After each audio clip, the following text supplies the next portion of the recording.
적으로 무엇을 저축해야 되겠느냐? 저는 간략하게 말씀드려 보려고 하는데, 그 첫째는 기도에 저축이 있어야 되겠다, 이렇게 말씀하고 있습니다.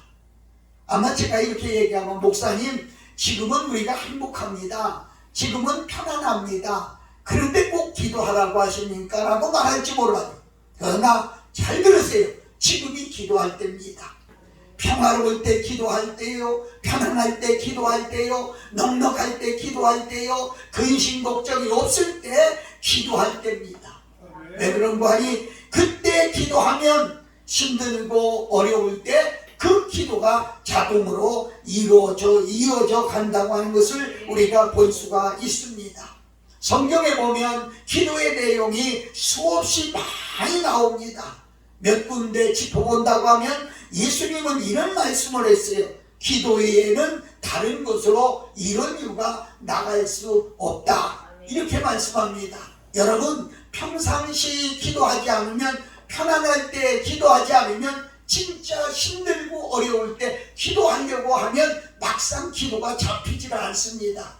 기도줄이 잡히지 않고 기도가 되지 않는 것을 볼 수가 있습니다. 시편 94편 9절에 보니까, 하나님은 귀를 지으시니가 듣지 아니하시랴, 눈을 만드시니가 보지 아니하시랴, 이렇게 말씀하고 있습니다. 왜? 하나님은 우리가 기도할 때마다 다 들어서 듣고 계신다는 거예요. 그리고 그걸 모아둔다고 하는 거지요. 여러분, 참고적으로 보면 다니엘서 6장을 보면 다니엘이 풀무불 속에서도 구원받았어요. 사자굴 속에서도 구원받았어요. 왜요? 어떻게요? 그의 믿음이 좋아서입니까? 전 그렇게 생각하지 않고, 다니엘은 평소에 하루에 3번 이상씩 창문을 열어놓고 하나님을 향하여 간절히 기도했다는 겁니다. 이렇게 기도해서 그에게 영적인 힘이 저축이 됐기 때문에 사자굴 속에서도 이길 수 있고 풀무불 속에서도 이길 수 있었다고 하는 사실을 볼 수가 있습니다. 사무엘상에 나오는 한나라고 하는 여인은 늘 기도했어요. 술 취한 여자처럼 입술이 벌렁거리고 쉬지 않는 기도가 결국은 하나님의 축복을 받아 아들을 낳는 소원을 이루는 것을 볼 수가 있고요. 히스기야 왕은 평소에 기도하다가 죽을 병에 걸렸을 때 정말 간절히 기도해서 생명의 연장을 받은 것도 우리가 열왕기하 20장에서 볼 수가 있습니다. 사랑하고 존경하는 여러분, 편안하십니까? 행복하십니까? 여러분, 밝은 날이든 뒤에 생각지도 않았는데 소나기가 쏟아질 때가 있습니다. 혹시 우리 민족에게, 우리 가정에게, 나 자신에게 언젠가 재앙의 소낙비가 쏟아질지 모른다는 겁니다. 그래서 우리는 지금 기도해야 된다는 거예요. 그래서 기도에 저축이 있어야 된다, 이렇게 말씀할 수가 있어요.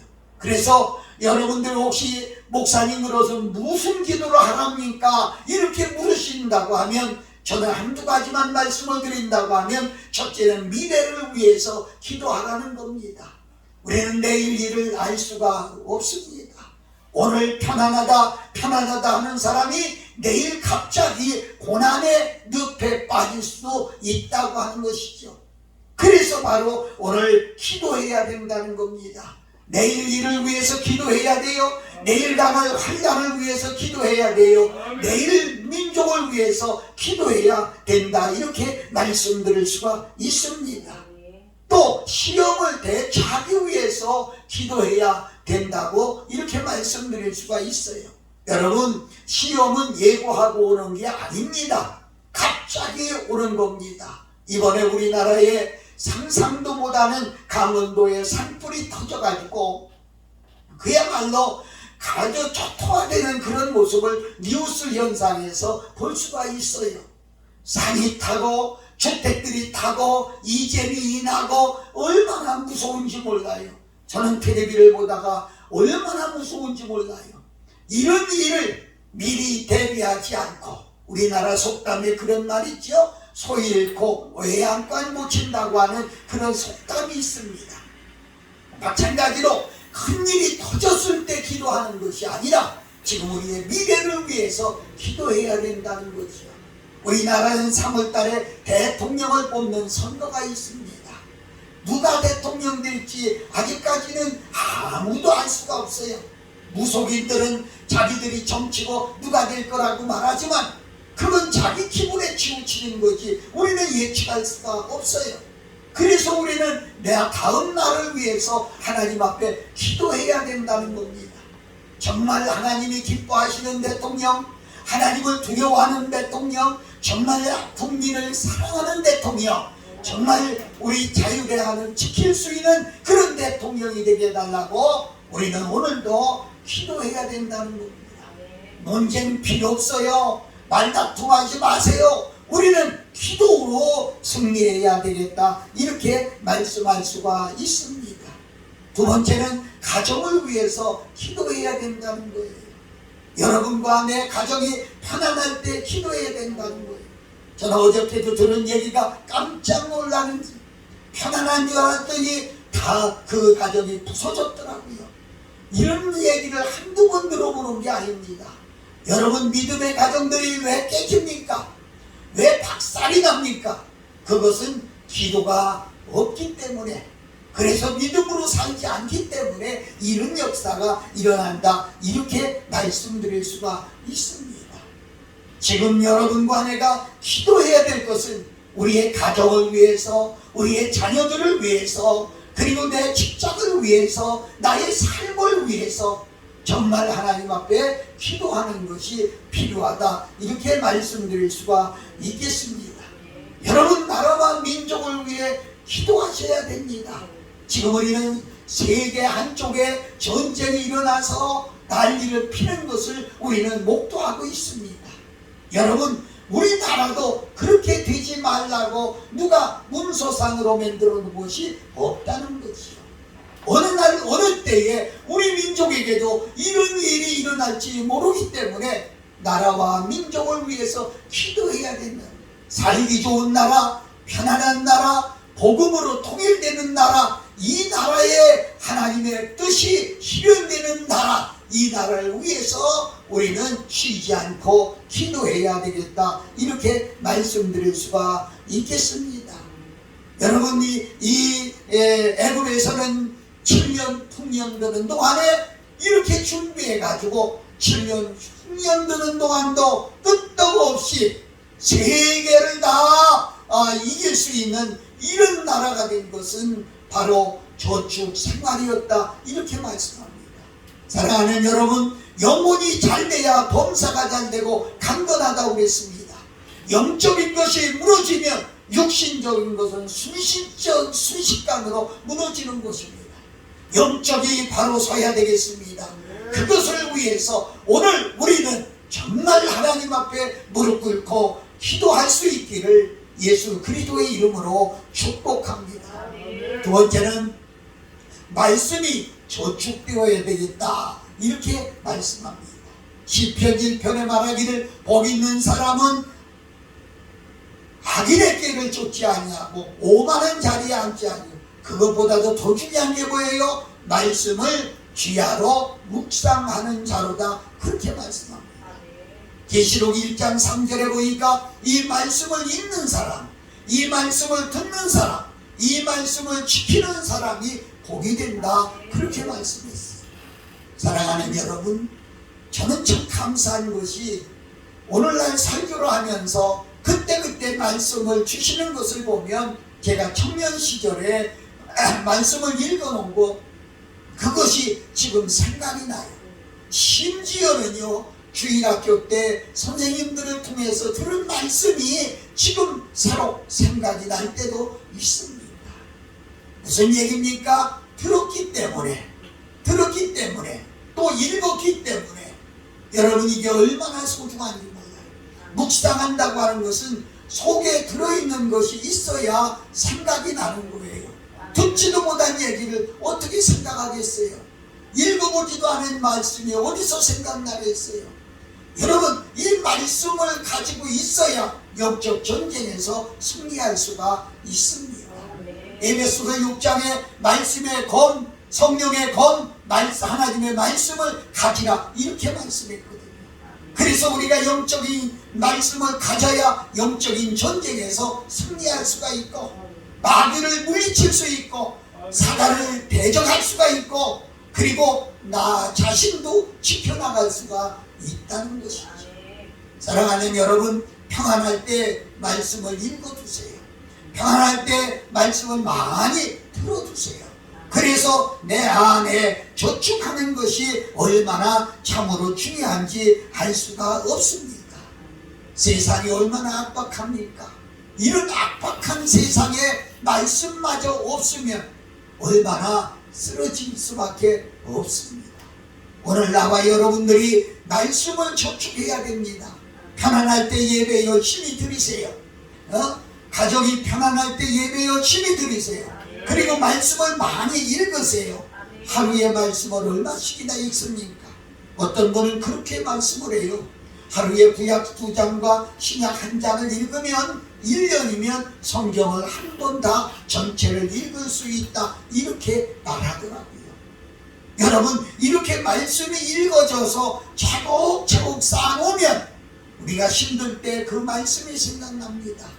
어려움이 있을 때 그 말씀이 생각납니다. 그래서 그 말씀을 붙들고 일어나게 되는 것을 볼 수가 있습니다. 우리 기독교는 말씀의 종교입니다. 그래서 여러분, 말씀 가지고 이기는 겁니다.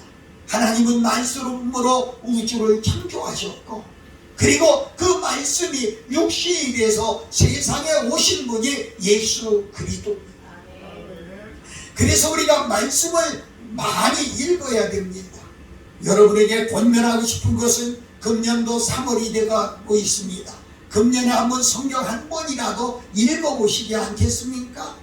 이 성경을 읽지 않고 하나님이 어떤 분이라고 감히 말할 수 있겠어요?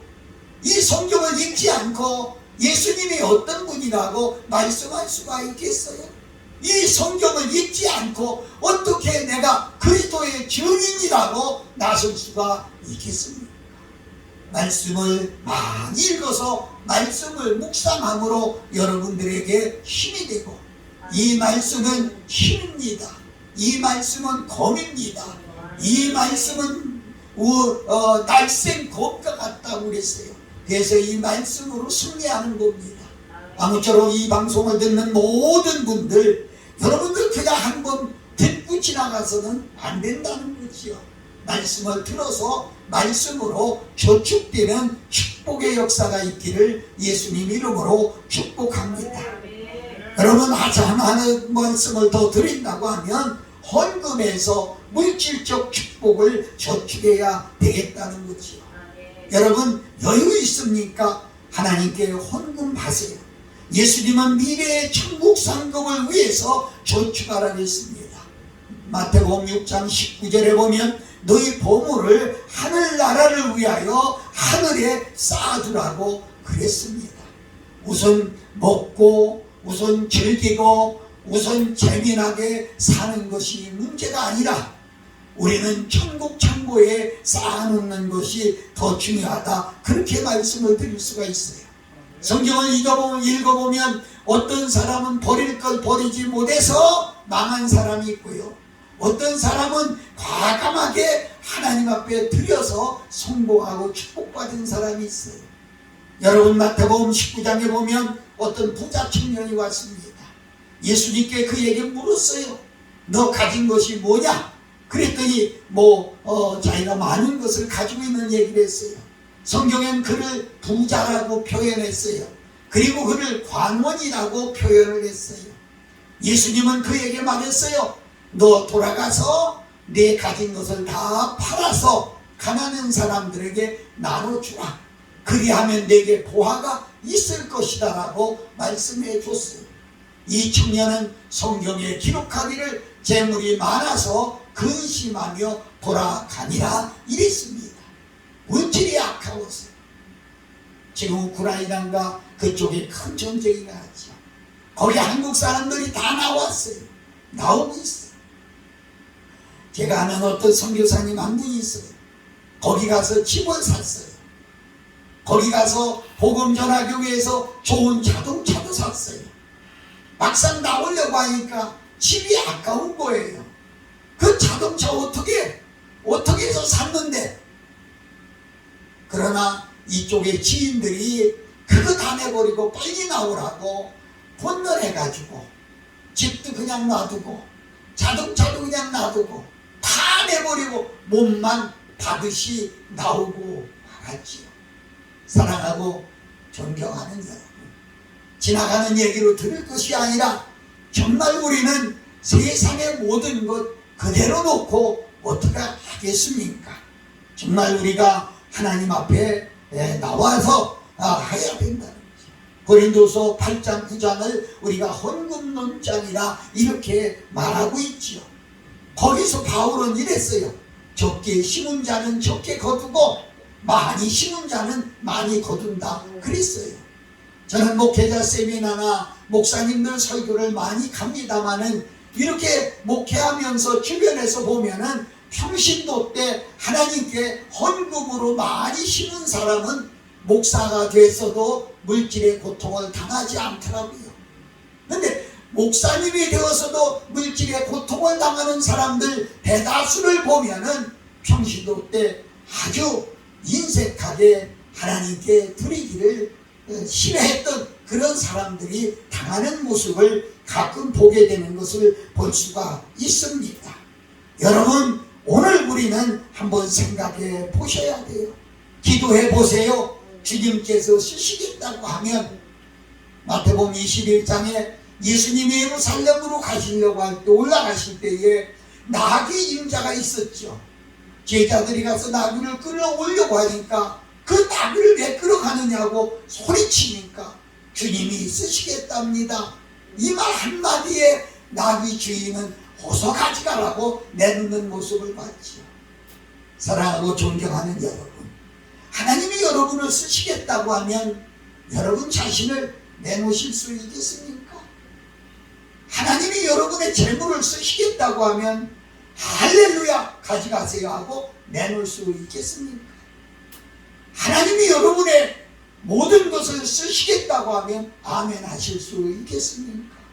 아브라함은 하나밖에 없는 이삭 아들까지도 하나님께 원하시니까 하나님께 그대로 드리는 모습을 볼 수가 있겠습니다. 지금 우리가 쌓아놓고 저축한 게 없어서 물질 때문에 고통당하는 사람이 얼마나 많습니까? 여러분, 아무리 사정을 해도 하나님이 허락하지 아니하면 할 수가 없습니다. 여러분, 은행의 통장에 돈이 있는 사람은 돈 필요하면 가서 달라고 하면 얼마든지 줍니다. 그러나 은행에 저축해 놓은 것이 없이 평상시에는 실컷 쓰고, 그리고 은행에 저축하지 않고, 그리고 고통당할 때 은행에 가서 돈 달라고 하면 줄 수 있습니까? 안 주는 거예요. 마찬가지로 우리가 하나님께도 드려서 천국 창고에 쌓아둬야 되지 않겠는가, 그런 생각을 하게 됩니다. 여러분, 우리가 어떻게 합니까? 어떻게 불쌍한 이들을 도와주고 가난한 이들을 도와주고, 잠언서 19장 17절에 보면 그렇게 했어요. 가난한 자를 불쌍히 여기는 것은 하나님께 구워주는 것이다, 그렇게 말하죠. 누가복음 6장 38절에 보면 주라 그리하면 후이되어 누르고 넘치게 흔들어 너희에게 안겨주리라고 말씀하고 있는 것을 볼 수가 있습니다. 사랑하는 여러분, 그렇습니다. 우리가 하나님 앞에 저축하는 거, 이게 얼마나 소중한지 알 수가 없는 것입니다. 여러분, 그렇습니다. 우리가 이렇게 저축해서 정말 우리 인생을 끝에 가서 행복하게 살아갈 수 있는 우리의 삶이 돼야 되지 않겠습니까? 마지막으로 천국은행에 전도의 열매를 저축해야 되겠다, 이렇게 말씀드릴 수가 있겠어요. 여러분, 많이 전도해야 됩니다. 그래서 다니엘서 12장 12절에 3절에 보면 많은 사람을 옳은 대로 돌아오게 한 자는 별과 같이 영원토록 비추리라 이렇게 말씀하고 있어요. 사랑하고 존경하는 여러분, 여러분들이 이렇게 전도의 열매로 천국 천국에 쌓아둘 수 있는 그런 믿음의 사람들이 되시기를 간절히 바라고 있는 것입니다. 여러분, 이게 얼마나 참 중요한지 알 수가 없어요. 오늘 저는 마지막으로 여러분에게 말씀드리는 것이, 이게 어느 때 이루어져야 되느냐? 힘 있을 때 해야 된다는 거예요.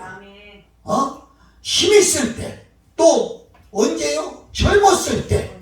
언제요? 기회 있을 때. 기회는 금방 지나갑니다. 제가 아는 어떤 권사님이 한 분 계세요. 평생 전도 한 사람을 못했습니다. 그러다가 이웃집에 있는 아가씨를 눈에 띄기만 하면 교회 나가자고 그랬는데, 그렇게 말을 안 듣더니 어느 날 전화가 왔어요. 할머니, 다음 주일 일요일에 교회 갈 때 저도 좀 데리고 가세요. 저 이제부터 교회 가려고요. 얼마나 권사님이 좋아했는지 몰라요. 제게까지 전화를 했어요. 내가 다음 주에는 이 윗집에 있는 아가씨를 데리고 갈 겁니다. 목사님, 잘 좀 이렇게 해달라고. 데리고 오라고 그랬지요.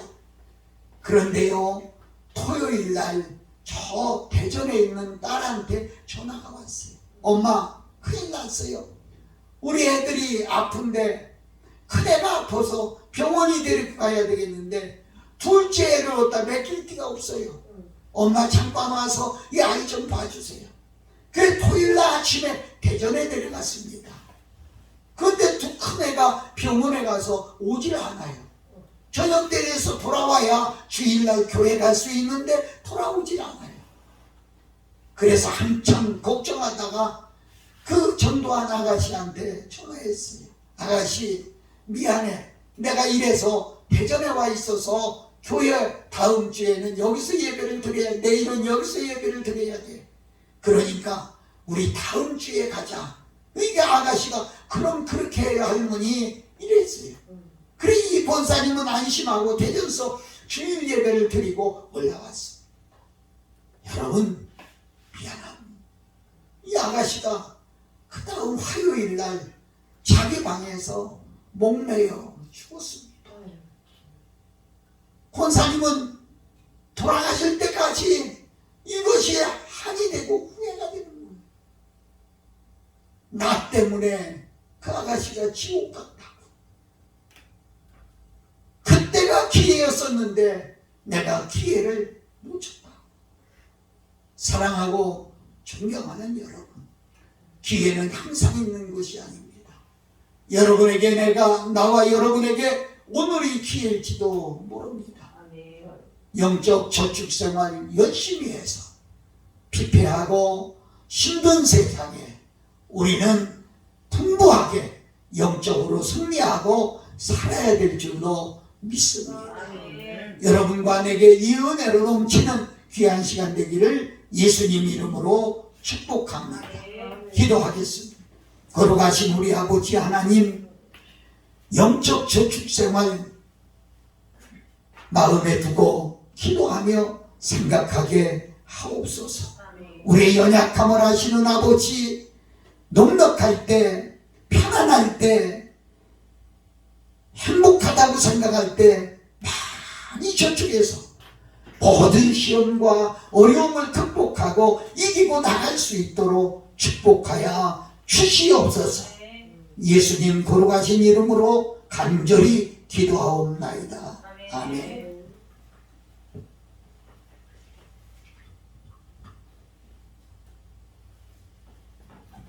할렐루야. 많은 은혜 받으신 줄 믿습니다.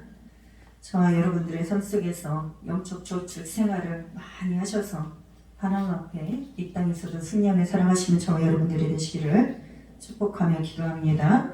우리 이 시간 우리 담임 목사님, 박윤민 목사님께서 꼭 특송을 하셔야 된다고 하십니다. 그래서 나오셔서 특송하는 시간을 갖도록 하겠습니다.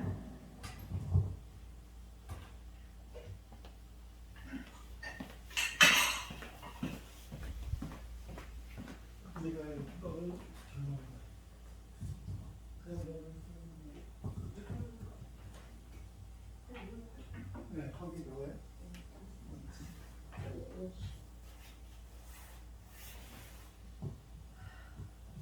옆에.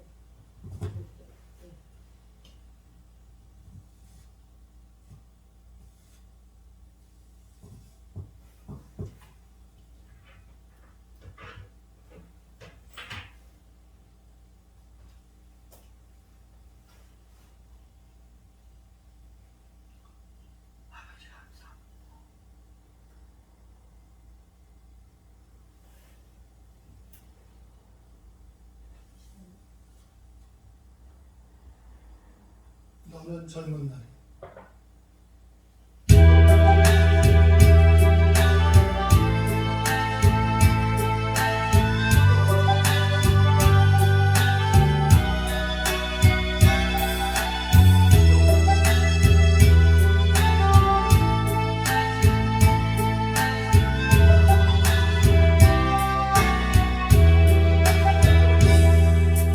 나는 젊은 날에 공공한 나이를 기죠. 나는 창조자를 기억하라. 나는 모든 소망 달래가 가까이죠. 너는 여호와를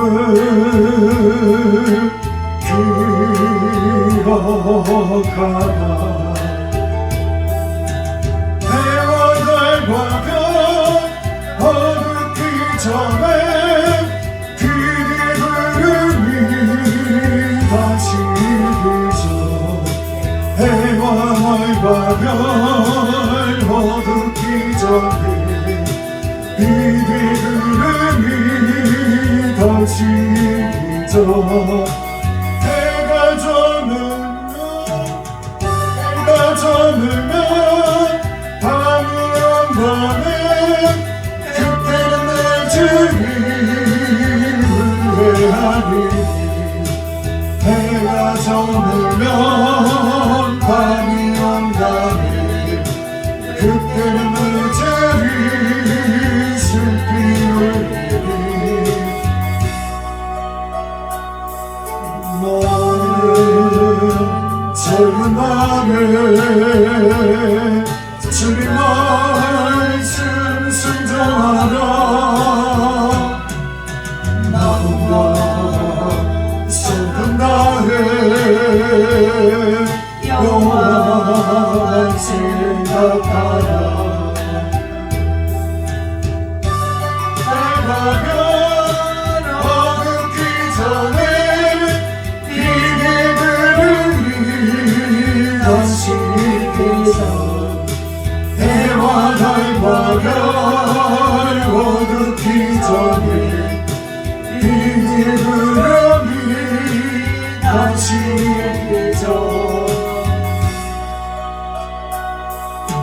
해가 저물면 밤이 온다네.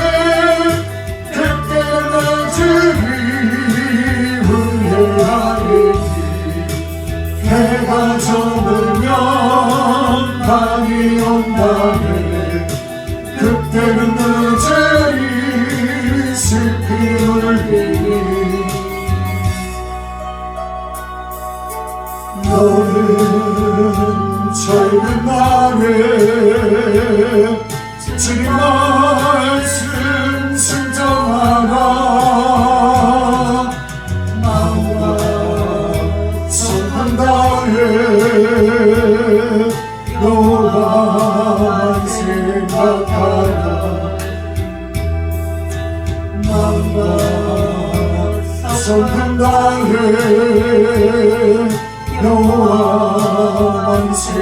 생각하라. 할렐루야.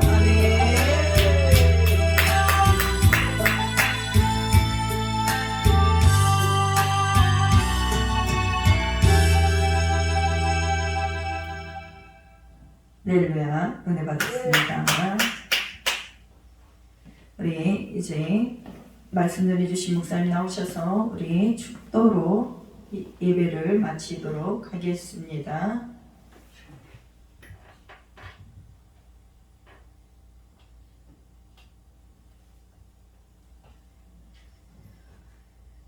기도하겠습니다. 지금은 나를 위하여 십자가에서 고난당하신 우리 구주 예수 그리스도의 놀라우신 은혜와 하나님 우리 아버지의 한량없으신 사랑하심과 성령의 감화감동 역사 충만 내주 교통하심이 말씀을 듣고 이제부터 영적 저축 생활을 열심히 함으로 천국의 상급을 쌓는 마음과 믿음으로 살아가기를 작정하는 모든 분들 머리 위에 그의 가정과 자녀와 생업 위에 이제로부터 영원까지 함께 있을지어다. 아멘.